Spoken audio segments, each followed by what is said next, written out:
Now as we pass by this first ship here, you may be wondering how unstable this looks up close. But I promise you, it actually is very stable. They only lose about a fraction of 1% of containers that move across the waterways each year. So it's actually very rare. You can kind of see there, all of the containers here are locked down by cables and lines and stuff. They also have locks that go in the four corners that lock them to each other. So it's pretty secure. There's also more containers below deck that we can't see. There's actually about a 1-to-1 ratio. So the ones we see up here, there's another one down below. And the people involved in shipping all of these containers don't actually know what's in any of them. They only know how much they weigh. They need to know that because they'll put the heavier ones down below deck there to weigh the boat down and keep it from rocking around as much. And they'll put the lighter ones up top.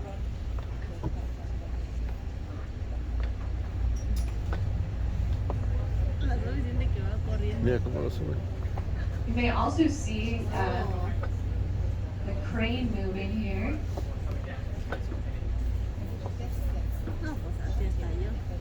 Looks like they're dropping some down in right now.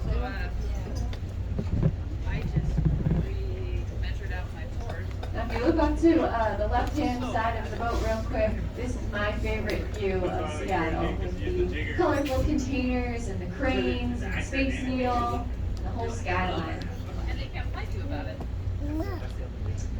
But after you've taken your picture over on the left-hand side, I'll have you look back over to the right here. Off in the distance behind those containers out there, you can see a clock tower peeking up back there with the American flag waving around and a familiar face peeking out top. So you can recognize who that is. That is the Starbucks siren up there. So that is the Starbucks headquarters right there. It's not in some fancy building downtown. It's way out here in this old brick building.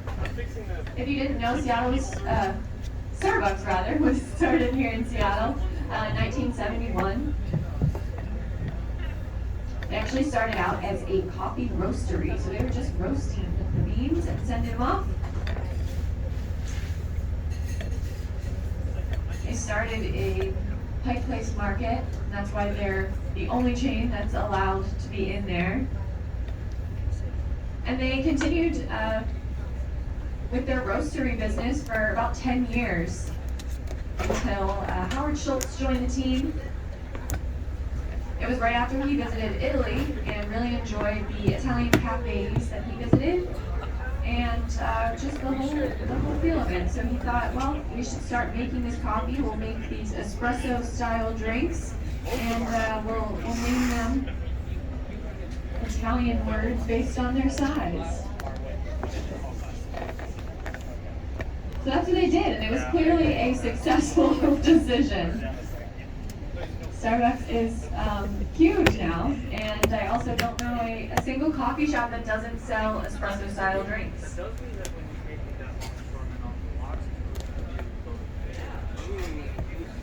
Now coming up on our right, the final pier here is home to the United States Coast Guard right here. We've got a lot of waterways out here, so a lot of waterways to protect. There are currently 5 boats at this pier here, but only 2 of them are actually in use. Those are the first 2 in the front here that we see. The first one on the right, the Polar Star, the yellow cylinders on top. That's an icebreaker. You can see as we pass it that it's really wide.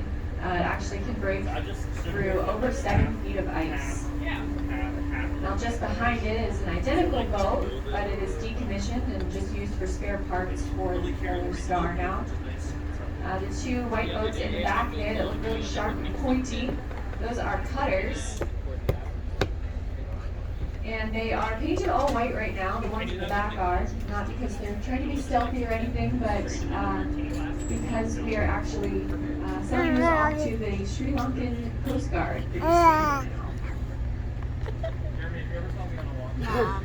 And the cutter that's in front there, the smaller white one, that one is still in use. It actually usually lives down in the Columbia River, the river that divides Washington and Oregon.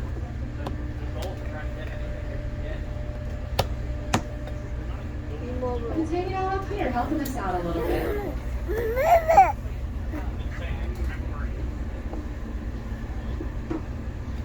Now next to the Coast Guard boats is this giant empty parking lot here, but just behind it you'll notice there are two giant stadiums right there. This is our stadium district.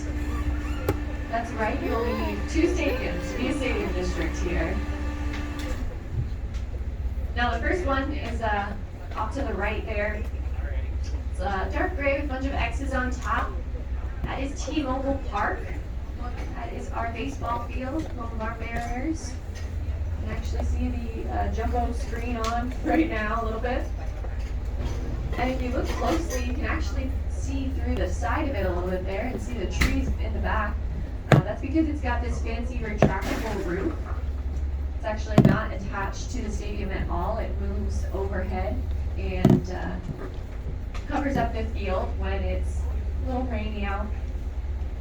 And that retractable roof actually made it the most expensive single-use stadium ever built when it was built in 1999.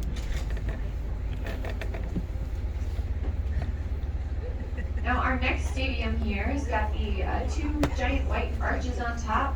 That is Lumen Field. As someone mentioned earlier, just renamed from CenturyLink Field. So if you're driving around and see signs for it and wonder what that is, it is now Lumen Field. They literally just changed the signs on the stadium there. Haven't quite gotten to the street signs yet, I guess. Nothing too exciting happening with the change there. Just a rebrand of the company, so they are renaming it. Lumen Field is home to a few teams, but two major teams are our professional men's soccer, our Sounders, and also our NFL team, the Seahawks.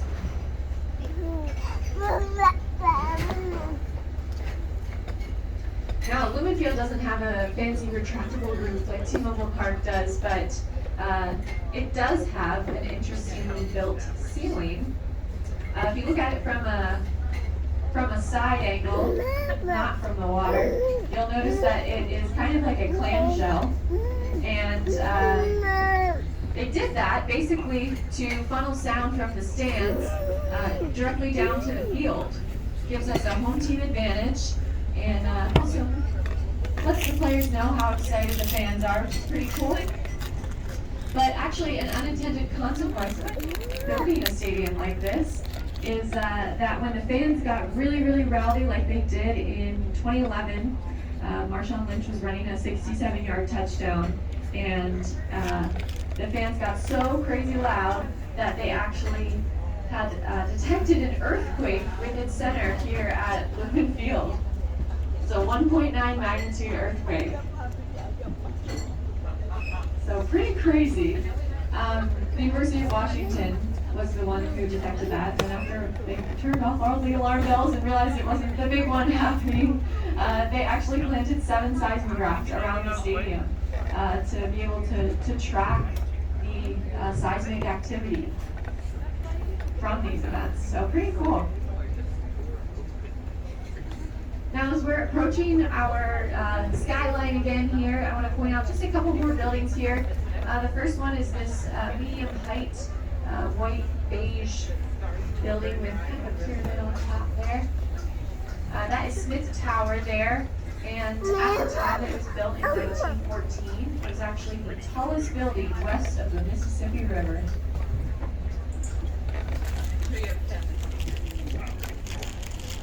Now the title of tallest building in Seattle is held by Columbia Center. It's just a few blocks north of Smith Tower there. It's the tall black glass building you see there. And they actually wanted to build it even taller, but the FAA said you can't cross into our airspace without having to pay to reroute every single flight that goes over Seattle. Which if you flew in here, you know that you came over Seattle, and you've been paying attention. Seen a few planes go over while we're out here as well. So they said, well, never mind on that. And it's too late after they had already sold off their real estate. So instead, they just shrunk the top few floors by a few inches each. And it is now the tallest building in the state, but the shortest 76-foot building around. 76 stories. Now with that, we are approaching our dock here again and completing our 8.5-mile loop. And I'm not only your tour guide today, but I'm also the deckhand. So I've got to go time the boat if you'd like to get off and have a lovely afternoon here in Seattle.